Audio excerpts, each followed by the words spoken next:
हरे कृष्णा। साल में 24 एकादशी व्रत रखे जाते हैं जो सभी भगवान विष्णु की पूजा को समर्पित हैं। मान्यता है कि इस तिथि पर उनकी उपासना करने से जीवन में सुख समृद्धि का वास होता है और धन की देवी माता लक्ष्मी भी प्रसन्न होती हैं। इस दौरान सभी एकादशी अपने विशेष महत्व और पूजा के लिए जानी जाती हैं, परंतु माघ शुक्ल की जया एकादशी सबसे महत्वपूर्ण है। इस दिन सृष्टि के संचालक भगवान श्री हरि की पूजा अर्चना करने और उपवास रखने से साधक को मोक्ष की प्राप्ति होती है। माघ शुक्ल पक्ष की एकादशी को जया एकादशी कहते हैं। यह एकादशी बहुत ही पुण्यदायी है। इस एकादशी का व्रत करने से व्यक्ति नीच योनि जैसे भूत प्रेत पिशाच की योनि से भी मुक्त हो जाता है। तो चलिए जया एकादशी की सुंदर व्रत कथा का श्रवण करते हैं। धर्मराज युधिष्ठिर बोले, हे भगवान, आपने माघ के कृष्ण पक्ष की षटतिला एकादशी का अत्यंत सुंदर वर्णन किया। आप स्वदेज, अंडज, उद्विज और जरायुज चारों प्रकार के जीवों के उत्पन्न, पालन तथा नाश करने वाले हैं। अब आप कृपा करके माघ के शुक्ल पक्ष के एकादशी का वर्णन कीजिए। इसका क्या नाम है, इसके व्रत की क्या विधि है और इसमें कौन से देवता का पूजन किया जाता है। श्री कृष्ण कहने लगे कि हे राजन, इस एकादशी का नाम जया एकादशी है। इसका व्रत करने से मनुष्य ब्रह्म हत्या इत्यादि पापों से छूटकर मोक्ष को प्राप्त होता है तथा इसके प्रभाव से भूत पिशाच आदि योनियों से मुक्त हो जाता है। इस व्रत को विधि पूर्वक करना चाहिए। अब मैं तुमसे पद्म पुराण में वर्णित इसकी महिमा की एक कथा सुनाता हूँ। ध्यान पूर्वक सुनो। देवराज इंद्र स्वर्ग में राज करते थे और अन्य सब देवगण सुख पूर्वक स्वर्ग में रहते थे। एक समय इंद्र अपनी इच्छा अनुसार नंदन वन में अप्सराओं के साथ विहार कर रहे थे और गंधर्व गान कर रहे थे। उन गंधर्वों में प्रसिद्ध पुष्पदंत भी वहाँ उपस्थित थे तथा इंद्र के प्रमुख संगीतकार चित्रसेन तथा उसकी पत्नी मालिनी भी वहाँ गायन कर रहे थे। पुष्पदंत की पुत्री पुष्पवती तथा चित्रसेन का पुत्र माल्यवान भी इंद्र की प्रसन्नता के लिए नृत्य करने आए थे। पुष्पवती गंधर्व कन्या माल्यवान को देखकर उस पर मोहित हो गई। पुष्पवती सभा की मर्यादा को भूलकर ऐसा नृत्य करने लगी कि माल्यवान उसकी ओर आकर्षित हो जाए।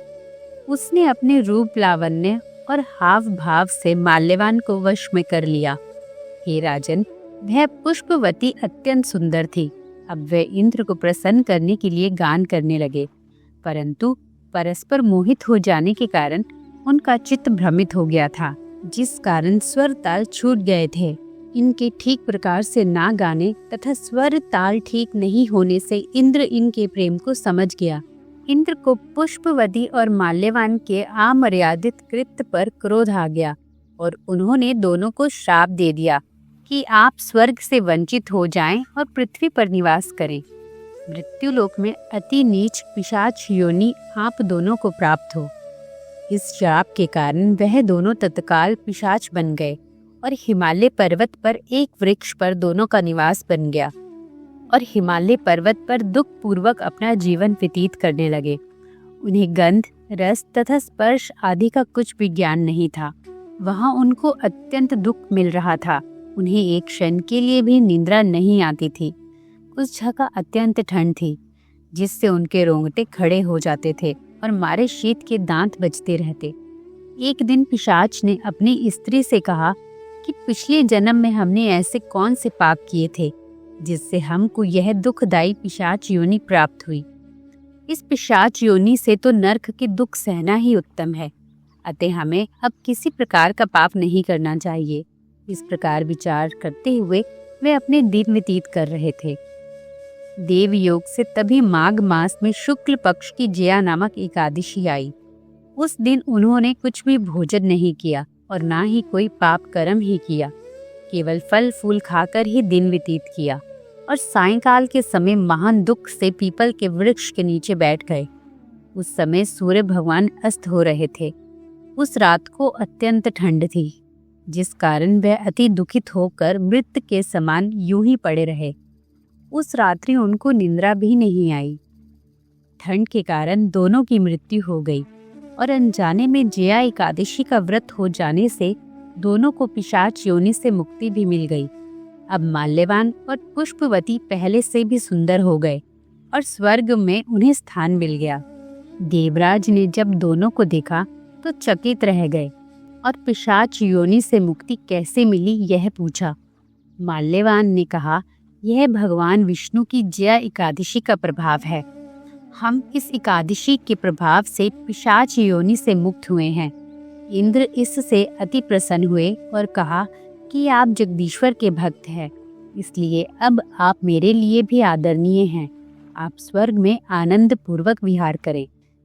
कथा सुनाकर श्री कृष्ण कहने लगे, हे राजा युधिष्ठिर, इस जया एकादशी के व्रत से पिशाच योनि से भी मुक्ति मिल जाती है। जिस मनुष्य ने इस एकादशी का व्रत किया है उसने मानो सब यज्ञ जप दान आदि कर लिए। जो मनुष्य जया एकादशी का व्रत रखते हैं वे अवश्य ही हजारों वर्ष तक स्वर्ग में वास करते हैं। जो श्रद्धालु भक्त इस एकादशी का व्रत रखते हैं उन्हें दशमी तिथि से ही एक समय आहार करना चाहिए। इस बात का ध्यान रखना चाहिए कि आहार सात्विक हो। एकादशी के दिन श्री विष्णु का ध्यान करके संकल्प करें और फिर धूप दीप चंदन फल तिल एवं पंचामृत से भगवान विष्णु की पूजा करें। पूरे दिन व्रत रखें। संभव हो तो रात्रि में व्रत रखकर जागरण करें। अगर रात्रि में व्रत संभव ना हो तो फलाहार कर सकते हैं। द्वादशी के दिन ब्राह्मणों को भोजन करवाकर उन्हें जनेऊ सुपारी देकर विदा करें, फिर भोजन करना चाहिए। इस प्रकार नियम निष्ठा से व्रत करने से व्यक्ति पिशाच योनि से मुक्त हो जाता है। हरे कृष्णा।